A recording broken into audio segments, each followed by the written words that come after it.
గాలిలో యోగా అదెలాగా? పూర్తి వివరాలకు చదవండి రేపటి సాక్షి దినపత్రిక. హైదరాబాద్ లో కొనసాగుతున్న ఆపరేషన్ హైడ్రా అక్రమార్కుల గుండెల్లో అయితే దడబుట్టిస్తోంది.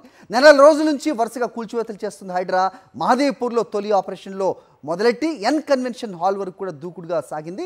ఇక నెక్స్ట్ టార్గెట్ ఎవరు అనేది మొత్తం రాష్ట్ర వ్యాప్తంగా కూడా ఒక ఉత్కంఠ నెలకొన్న పరిస్థితి కనిపిస్తోంది.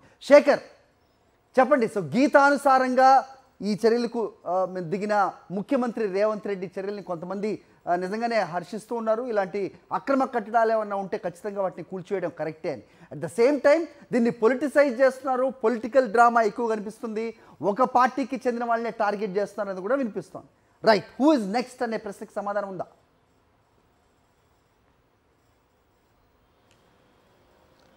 అది ఖచ్చితంగా పొలిటికల్కి సంబంధించినటువంటి అక్రమ కట్టడాలు ఎక్కువగా తెలంగాణ రాష్ట్ర వ్యాప్తంగా ఉన్నాయని చెప్పుకోవాలి. ముఖ్యంగా గ్రేటర్ సిటీ లాంటి పట్టణాల్లో 180కి పైచిలుకు చెరువులు ఉన్నాయి. ఈ 180కి పైచిలుకు చెరువులలో పొలిటికల్కు సంబంధించినటువంటి ఏదో ఒక పార్టీతో అనుబంధం ఉన్నటువంటి నేతలు కావచ్చు, వ్యక్తులు కావచ్చు అక్రమ కట్టడాలు కట్టారు అన్నది చాలా స్పష్టంగా ప్రజలందరికీ తెలుసు. అట్లాగే రాష్ట్ర ప్రభుత్వం కూడా ఒక అభిప్రాయంకి వచ్చిందని చెప్పుకోవాలి. ఇక ఫామ్ హౌస్లకు సంబంధించినటువంటి విషయం మీద రాజకీయంగా చర్చ జరుగుతూ ఉంది.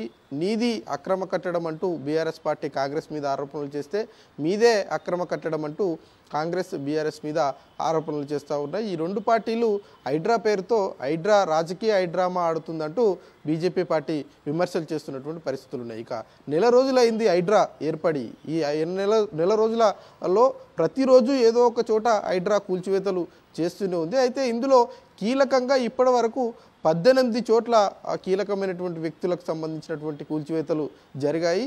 అందులో 160 అక్రమ కట్టడాలు కూల్చివేయడం జరిగింది. హైడ్రా కూల్చివేయడం జరిగింది. ఇక హైడ్రా ఇప్పటివరకు షాక్ ఇచ్చిన వారిలో సినీ నటుడు Akkineni Nagarjuna N convention hall ఉందని చెప్పుకోవాలి. అట్లాగే ప్రో కబడ్డీ యజమాని అనుపమ ఉన్నారు. కావేరీ సీడ్స్ యజమాని భాస్కర్ రావు ఉన్నారు. అట్లాగే మంతని బీజేపీ నేత సునీల్ రెడ్డి ఉన్నారు.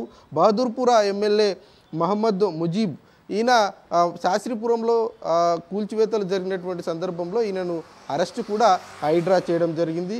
ఇక ఎంఐఎం ఎమ్మెల్సీ మహమ్మద్ మీర్జా కూడా ఈ అక్రమ కట్టడాలు కూల్చివేతలకు గురైనటువంటి వారిలో ఆయన కూడా బాధితులుగా ఉన్నారు. ఇక ఖైరతాబాద్ ఎమ్మెల్యే దానం నాగేందర్ మీద కేసు జరిగింది. జూబ్లీహిల్స్ నంది హిల్స్కి సంబంధించినటువంటి కూల్చివేత జరిగినటువంటి సందర్భంలో రేపు ఎన్నికల రోజు ప్రజల దగ్గరికి ఓట్ల కోసం మునమే పోవాల్సి వస్తుంది.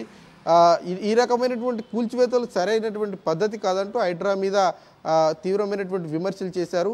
ఆ కామెంట్స్ చేసినందుకు దానం నాగేందర్ మీద కేసు కూడా నమోదైంది. అది దాని తర్వాత ఎలాంటి యాక్షన్ తీసుకోలేదు. ఇక చింతల్ బస్తీకి చెందినటువంటి బీఆర్ఎస్ నేత రత్నాకర్ ఉన్నారు, సాయిరాజ్ ఉన్నారు.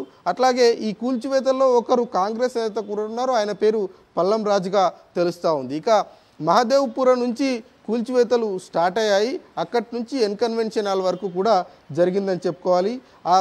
ఈ మధ్యకాలంలో మహదేవ్పుర, అట్లాగే భూదేవి హిల్సు, నంది హిల్సు, గాజుల రామారం 54 షెడ్స్ అవి జస్ట్ 1 మంత్ బేస్డ్లోనే రాత్రికి రాత్రి ఏర్పాటు చేశారు అన్నటువంటి సమాచారం అందుకొని కంప్లైంట్ అందుకొని వెంటనే వాటిని కూల్చివేశారు. అట్లాగే నంది హిల్స్ పార్క్ 16 నిర్మాణాలు ఉన్నటువంటి స్థలాన్ని కబ్జా చేసి లిస్ట్ పెద్దగానే ఉన్నట్టు చూస్తున్నాం మనం. హూ ఈజ్ నెక్స్ట్ అనేది ఇప్పుడు ఉత్కంఠ రేపుతున్న పరిస్థితి. అయితే పార్టీలకు అతీతంగా కాంగ్రెస్లో అంటే అధికార పార్టీలో ఉన్న వాళ్ళవి కూడా పేర్లు వినిపిస్తూ ఉన్నాయి. సో మంత్రులవి కూడా ఉన్నాయి, వివేక్ లాంటి వాళ్ళ పేర్లు కూడా వినిపిస్తున్న క్రమంలో ఇవన్నీ కూడా కూల్చివేసే సాహసం చేస్తారా అనే బీఆర్ఎస్ ప్రశ్నకి, అలాగే ఈ రెండు కూడా హైడ్రామా ఆడుతున్నాయంటూ బీజేపీ చేస్తున్న వ్యాఖ్యకి సమాధానం వచ్చే అవకాశం ఉందా? క్లుప్తంగా చెప్పండి. We have another breaking news. చూడాలి మరి ప్రభుత్వం ఏం చేస్తుంది అన్నది చూడాల్సి ఉంటుంది. బీఆర్ఎస్ పార్టీ కాంగ్రెస్ పార్టీకి సంబంధించినటువంటి అక్రమ కట్టడాలు ఫామ్ హౌస్ల మీద ఒక లిస్టే తయారు చేసింది. అందులో మంత్రి పొంగులేటి శ్రీనివాసరెడ్డి ఉన్నారు. అట్లాగే ఎమ్మెల్యే వివేక్ వెంకటస్వామి ఉన్నారు. మాజీ మంత్రి ప్రస్తుత ఎమ్మెల్సీగా ఉన్నటువంటి పట్నం మహేందర్ రెడ్డి ఉన్నారు. అట్లాగే ముఖ్యమంత్రి తమ్ముడుగా ఉన్నటువంటి తిరుమల రెడ్డి, కొండలరెడ్డికి సంబంధించినటువంటి ఫామ్ హౌస్లు కూడా ఉన్నాయి. వీటితో పాటు కాంగ్రెస్ పార్టీకి సంబంధించినటువంటి కొంతమంది నాయకులు, మదియాష్కి లాంటి నాయకుల పేర్లు కూడా వినిపిస్తూ ఉన్నాయి. వాటి మీద చర్యలు తీసుకున్న తర్వాతనే బయట వారి మీద చర్యలు తీసుకోవాలని వాళ్ళు డిమాండ్ చేస్తున్నటువంటి పరిస్థితుల నేపథ్యంలో ప్రభుత్వం ఏ రకంగా ముందడుగు వేస్తుంది, దాని మీద ఎలా స్పందిస్తుంది అన్నది చూడాల్సి ఉంటుంది. రైట్ శేఖర్.